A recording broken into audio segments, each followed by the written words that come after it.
On entend partout que le montage vidéo ça peut rendre riche. Tu scrolles 2 minutes et tu tombes sur des vidéos qui te promettent 10 000 € par mois juste avec Premiere Pro ou CapCut. Mais en même temps, quand tu vas sur Fiverr, tu trouves des profils notés 5 étoiles mais qui vendent leurs services pour 5 €. Et tu te demandes comment ça peut te rendre riche. Alors tu poses la question à ChatGPT et lui il te dit qu'un salarié normal en France gagne en moyenne 2 000 € par mois. En gros le même salaire qu'un caissier à Carrefour. Et là peut-être que tu commences à douter encore plus car avec l'arrivée des intelligences artificielles, tu te dis que ces chiffres peuvent même baisser. Si demain une IA peut faire le même travail que toi, pourquoi une entreprise continuerait de payer un monteur au même prix? Alors qui croire? Les entrepreneurs qui te promettent la richesse, les freelances sur Fiverr, l'IA qui annonce des salaires moyens et peut-être encore plus bas plus tard. Pour comprendre tout ça, commençons par le chemin le plus sécurisé, le chemin que tout le monde te sort quand tu veux devenir monteur vidéo salarié. Ça commence après le bac. Tu pars sur un BTS audiovisuel option montage, 2 ans à voir les logiciels, la technique, le vocabulaire. T'apprends vite fait à apprendre Premiere Pro, DaVinci et t'as toutes les bases en montage pour le cinéma professionnel. Mais aujourd'hui, un bac+2, ce n'est pas suffisant si tu veux intégrer une bonne entreprise. Du coup, la plupart enchaînent sur une 3e année en licence d'audiovisuel et enchaînent juste après pour 2 ans de master. Et ressortent de là avec un joli bac+5. Normalement, là, tu peux enfin rentrer dans une boîte. En général, tu commences avec assistant monteur et tu gagnes entre 1700 et 1800 € par mois. Ce qui est déjà bien, mais après quelques années, si t'es bon et que tu gagnes en expérience, tu peux monter à 2000, 2200 € par mois. Et même qu'avec de la patience, certains arrivent même à des salaires comme 2500, 3000 € par mois avec le montage vidéo, qui est très bien, hein. Certaines personnes auraient rêvé d'avoir ces sommes. Mais à vrai dire, on reste plutôt loin de la promesse qu'on t'a fait sur Insta. Tu dois travailler dans un bureau, respecter des horaires, bref, c'est un peu chiant. En vrai, ce parcours, il a quand même un avantage, c'est la sécurité. Ton salaire tombe tous les mois, t'as des congés, et bien sûr, tu dors tranquillement, et ça, c'est très important. Genre, à 17 h, quand tu rentres chez toi, tu peux penser à autre chose, ça y est, le travail est fini. Comme je l'ai dit, pour certains, c'est largement suffisant. Mais c'est pas le rêve de tout le monde. Parce qu'après 5 ans, 7 ans d'études, tu finis avec un salaire qui te permet de vivre, ça c'est sûr, mais sans vraiment te faire kiffer. Pas de liberté totale, pas de liberté géographique. Et toi, c'est quand même quelque chose qui t'attire un peu. Donc tu te dis, ok, peut-être que le salariat c'est un peu de la merde, je vais essayer le freelance. Avec ça, tu peux théoriquement travailler où tu veux, quand tu veux, c'est génial. Bah moi aussi, c'est le choix que j'ai décidé de faire au début. Et laissez-moi vous dire que c'est pas forcément le meilleur. Quand j'ai décidé de tester le freelance en 2021, je me suis tourné vers Fiverr. J'ai créé mon profil, j'ai mis en ligne mes services, et bien sûr, j'ai attendu les premiers clients. Très vite, j'ai compris comment ça fonctionnait. Les débuts commencent forcément par des petites missions à 5 €. Simplement parce que ton objectif à ce moment-là, c'est pas vraiment la thune, mais d'obtenir des avis, avoir 5 étoiles sur ton profil. Ces avis, bien sûr, ils finissent par t'aider. Plus tu accumules des bonnes notes, plus la plateforme te recommande. Les commandes deviennent un peu plus régulières, mais malheureusement, ça ne change pas le fond du problème. Les prix restent extrêmement bas. J'ai donc moi-même enchaîné des vingtaines de missions payées 5-10 €. Mais malgré ça, j'étais quand même très content à l'époque, j'avais que 15-16 ans et je faisais de l'argent en ligne. Malheureusement, je dépassais jamais les 3 commandes par mois et je devais avoir un salaire de 30 €. En fait, ça marchait souvent par période, genre des fois j'avais 0 client pendant 3 mois et souvent pendant un mois, genre 10 clients. C'était un peu random. Au total, après 2 ans à répondre à des commandes, j'ai gagné 200 €. 200 € en 2 ans. C'est de la grosse merde. C'est là que tu réalises que ce type de plateforme, si tu viens sans méthode, sans vraie technique pour trouver des clients, tu passes ton temps en fait juste à attendre, à baisser ton prix,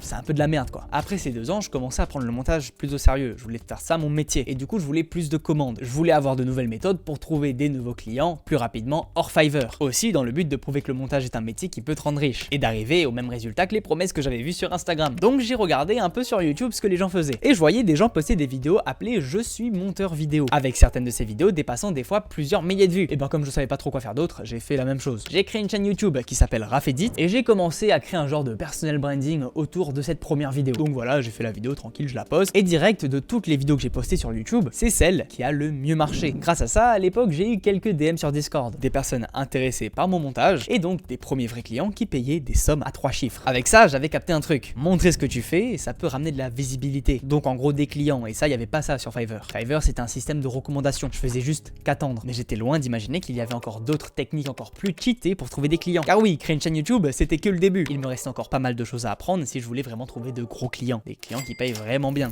Mais ces choses-là, je vais vous les énumérer plus tard dans la vidéo. Donc reste bien jusqu'à la fin. À ce moment-là, je me suis dit que j'avais enfin trouvé une nouvelle manière de me ramener des clients. Mais il y a autre chose qui arrivait un peu en parallèle et qui commençait à foutre la pression à pas mal de monteurs. L'intelligence artificielle. On commence déjà à avoir des générés automatiquement avec des voix IA. Tout ça fait en quelques minutes et tu te dis que dans quelques années, ça va être peut-être encore plus gros. Peut-être qu'il y aura carrément plus de youtubeurs, plus de créateurs de contenu humains, juste des vidéos générées de A à Z sans qu'il y ait aucun monteur à embaucher. Et franchement, quand tu vois ça, tu te dis que ton métier va peut-être disparaître. En vrai les gars, il faut pas se tromper. L'IA, ça ne va pas remplacer les monteurs vidéo. Une vidéo, c'est pas juste des cuts, des illustrations, des VFX, des musiques, non. Il y a encore une fois le personal branding qui rentre en compte. Un youtubeur youtubeur qui a son style, son univers, et ça malheureusement ça ne se remplace pas, ou heureusement. Par contre les gars, l'IA en tant qu'outil c'est cheaté, mais vraiment cheaté. Moi personnellement j'utilise tout le temps. Par exemple pour générer les illustrations sur mes vidéos, je génère l'image avec une IA et après je l'anime sur After Effects. L'IA j'utilise aussi dans la prospection avec les clients. Là encore c'est un truc dont je parlerai un peu plus tard dans la vidéo, mais en gros j'ai des prompts ChatGPT qui me permettent de générer des messages personnalisés en fonction de la personne que je veux contacter. J'utilise aussi pour créer mon portfolio, organiser mes idées, brainstormer. Bref, ChatGPT c'est le GOAT. Pour l'instant c'est là pour nous faire gagner du temps, pas juste pour voler notre travail. Non, le vrai problème c'est pas ça. C'est pas le salariat, c'est pas Fiverr, c'est pas l'IA. Le vrai problème des monteurs en freelance, c'est qu'ils ne savent pas vendre.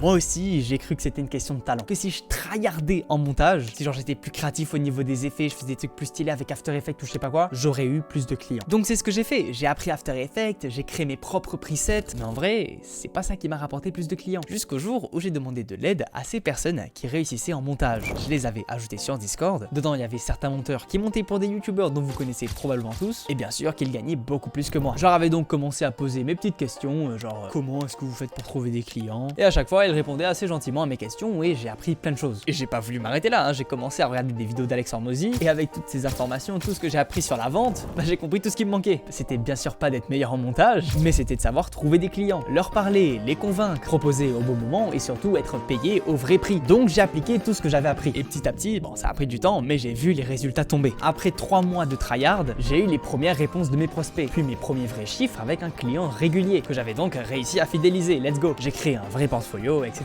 etc. En gros, j'ai suivi les étapes dans l'ordre et ça a marché. J'ai même pu continuer ma chaîne YouTube, donner quelques tutos et apprendre aux gens comment réussir dans le montage. Et ça, vous allez peut-être pas me croire, mais ça m'a ramené encore plus de clients. À force de partager ce que je savais, je me suis dit qu'il fallait que je structure tout ça, que je mette noir sur blanc tout ce que j'avais appris et l'adapter au montage, toutes les étapes que j'ai suivies. Et j'ai eu l'idée de créer un programme regroupant vidéos, tableaux, ressources, prompts ChatGPT, tout ça permettant à n'importe qui sait un peu monter, comment trouver des clients et donc faire ses premiers revenus. Car oui, en vrai c'est assez facile d'apprendre à monter, hein. Il y a 1 milliard de tutos sur YouTube qui t'apprend à faire tel effet, mais très peu de bon contenu qui t'apprend vraiment comment vendre. C'est pour ça que ce programme je l'ai créé et je l'ai appelé Sales Editing. Un programme qui reprend exactement cette méthode, mais de façon plus claire, adaptée au montage, étape par étape, pour que toi-même tu puisses l'appliquer sans perdre de temps. Ne pas faire comme moi à passer 3 ans sur Fiverr ou à demander des clients sur Discord. Donc c'est un truc que j'ai créé pour les monteurs qui savent déjà un peu monter, mais qui galèrent à gagner de l'argent avec. L'objectif est simple, te permettre de gagner tes premiers 1000 € en 30 jours, uniquement grâce au montage vidéo. Tu sauras comment faire un bon branding, comment prospecter et relancer, gérer la conversation avec le client, hein, savoir quoi dire, comment faire, à quel moment, annoncer ton prix sans avoir peur, fidéliser avec le client pour qu'il revienne à chaque fois, créer un très bon portfolio rapidement avec l'IA. Tu auras aussi un tableau de suivi client, un tableau de prospection, un module entier pour gérer toute la paperasse, hein, création d'entreprise, comment faire si on est mineur, bref, plein de choses. Des informations comme ça, tu les trouves pas sur YouTube. Tu as même un serveur Discord privé sur lesquels tu peux échanger, poser tes questions et même que moi, je suis souvent actif dessus. Donc tu pourras directement me poser les questions et je pourrai directement te répondre. Le but, c'est que quelques mois après que tu aies Sales Editing,